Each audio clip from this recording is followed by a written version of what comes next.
Time for Alamogordo Town News on Crazy Radio. I'm Anthony Lucero. When it comes to news on 95.1 FM, weather always comes first.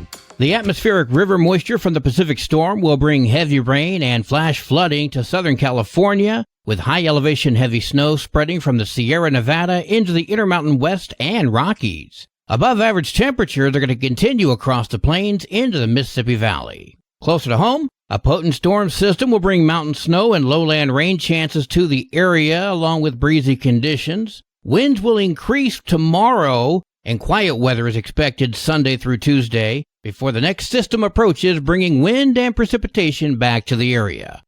We'll have another look at the weather following this news. Former County Commissioner Coy Griffin was scheduled to appear in court yesterday to answer to refiled charges for trespassing on land he purchased. My attorney called me before the hearing took place and said that the state had once again dismissed the charges. So that's where I rest right now. They dropped the trespass charge, and now we'll see if they continue to drop it or if they refile it like they've done in the past. Griffin speaking to us from the convoy rally in Vado yesterday. The charges were dropped without prejudice, meaning the state could technically file for a third time if desired. The village of Tularosa's animal control is closed temporarily. I spoke with Mayor Debbie Cooksey. He's got COVID, and one of our dispatchers has COVID. Right now, the code enforcement officer and the police officer are handling the dog calls if there is any. It's not like we don't have anybody doing it, but one of the yard guys is feeding the dogs and everything out there, so they're not left by themselves or anything like that. The shelter is scheduled to reopen on Monday. Alamogordo High School Mesa Tiger students were in Santa Fe and able to meet with representatives and senators as well as act as ambassadors for Alamogordo High School and Alamogordo Public Schools in general, sharing information about the Mesa Buddies program. Mesa has been a grantee with the Leno Foundation. It's a pre-college program that prepares students for college and careers in STEAM and technically related fields.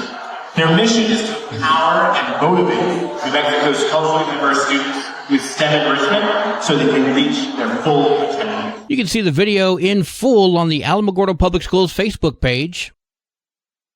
Tularosa Municipal School students, grades 3 through 5, will be performing their annual National Dance Institute performance today. The theme this year is Dreams Across New Mexico. That'll be at the Tularosa High School gym. Students need to arrive at 5 p.m. for final rehearsal. The public performance begins at 5:30. A special meeting has been called by the Otero County Board of County Commissioners. That'll happen Monday at 10 a.m., and the only item on the agenda are contracts. Well, today is Friday. Let's get a cat chat from Kitty City NM. Hi, this is Kathy Denton with Kitty City NM, and welcome to this week's edition of Cat Chat. Among all of our many outgoing cats with strong personalities, Kitty City has some shy and sweet kitties that get overlooked. Today we are featuring Millie and Luna. Millie is a shy girl with lots of potential. She just turned 1 year old last November. Millie is a pretty, short-haired black and white kitty. Her head and back are black, and she has a white mouth, chest, and legs. From the day she arrived at Kitty City, Millie has been cautious with all of us and definitely timid, but she is allowing us to pet her and is becoming more and more comfortable as time passes. Millie does love receiving pets from us. As her head is being petted, Millie will move her head to the spot that she wants to be petted on, just to let us know. In time, Millie will trust us fully and realize everyone wants to be her friend. Luna is another pretty black and white female who is shy. Luna will be 2.5 years old in March, and she is a short-haired tuxedo breed and has an adorable black patch on the right side of her beautiful white mouth. Luna was an owner surrender brought to us last June. At first, Luna was extremely timid and unsure of her surroundings, but the routine attention we have been giving Luna has helped bring her out of her shell. When we visit Luna in her room now, we most likely find her on the windowsill soaking up the sunshine. Just like Millie, Luna enjoys being petted. She responds best if we take it slow and gentle. Luna is ready for her forever home. Please come visit Millie and Luna and all the great kitties at Kitty City NM at 56 Stanley Ranch Road, or check out all our kitties on our website, www.kittycitynm.com. Tomorrow, Saturday, February 3, Kitty City will not be at the White Sands Mall for an adoption event. Come adopt a cat at 56 Stanley Ranch Road from 8 a.m. to 2 p.m. at Kitty City NM. Or adopt a cat or dog at Alamogordo Animal Control at 2910 North Florida Street from 12 p.m. to 5 p.m. Kitty City will return to the mall with cats and dogs for adoption on Saturday, February 10 and Saturday, February 24. This has been this week's edition of Cat Chat. I'm Kathy Denton, and we will talk to you next week from Kitty City NM.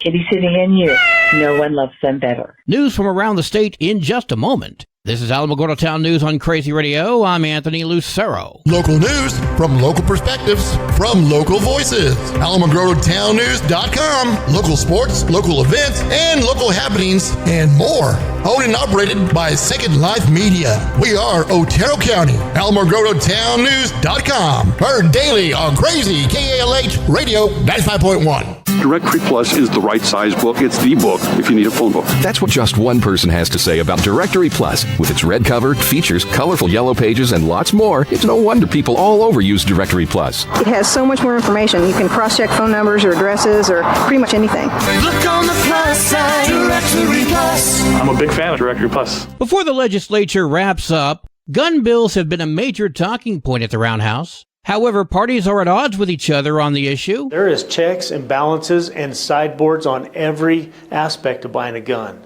Those laws are great. Republican Representative Harlan Vincent speaking with KOAT. The big concern is about a pair of bills. One is to expand the state's red flag gun law, House Bill 27. The other is to add regulations for gun manufacturers and gun stores. That's House Bill 114. Other Republicans, such as Representative Rod Montoya, say these laws would be unfair to most of the state. Republicans and Democrats who live in communities all across the rest of the state are tired of having to pay for the problems that are taking place in Albuquerque. Advocates like Miranda Viscoli of New Mexicans to Protect Gun Violence see a different side. Numbers keep going up in terms of gun deaths and injury. New Mexico's at a crisis point, and we have to come to the middle. Both bills are priorities on the governor's list. But what is the ultimate goal here? Well, Zachary Fort, the legislative affairs officer with the New Mexico Shooting Sports Association, appeared on Inside New Mexico with Steve Pierce. The governor herself has said numerous times that she thinks that guns are the problem. It's not the people acting upon the firearms, it's just guns themselves. And she has said that very blatantly. She just says we have too many guns. We have far too many ER gunshot visits, and we have far too many crimes involving firearms. It is her ultimate goal to remove your firearms from your home. I mean, that's pretty clear through everything they've done. She's hesitant to come out and say it because that bill would die, but currently, but in 10 years, after a whole bunch of chipping away, that is their ultimate goal. These bills await discussion on the House floor.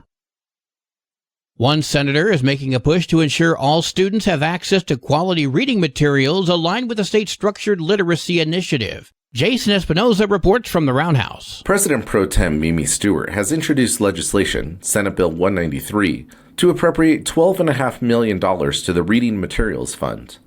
During the 2023 legislative session, the Reading Materials Fund was amended to align the use of the fund with New Mexico's transition to structured literacy programming.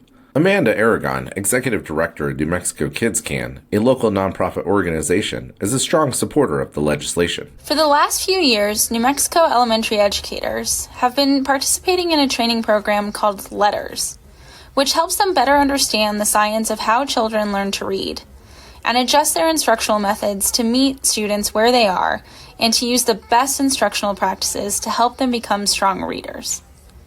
This bill takes the next step in our progress to ensuring that more children in New Mexico learn to read by providing those teachers with the best in-class instructional materials to use with their students in their classrooms. Without this funding, districts have to wait until the next adoption cycle to buy the best materials for our students. And we believe that New Mexico students can't and shouldn't have to wait.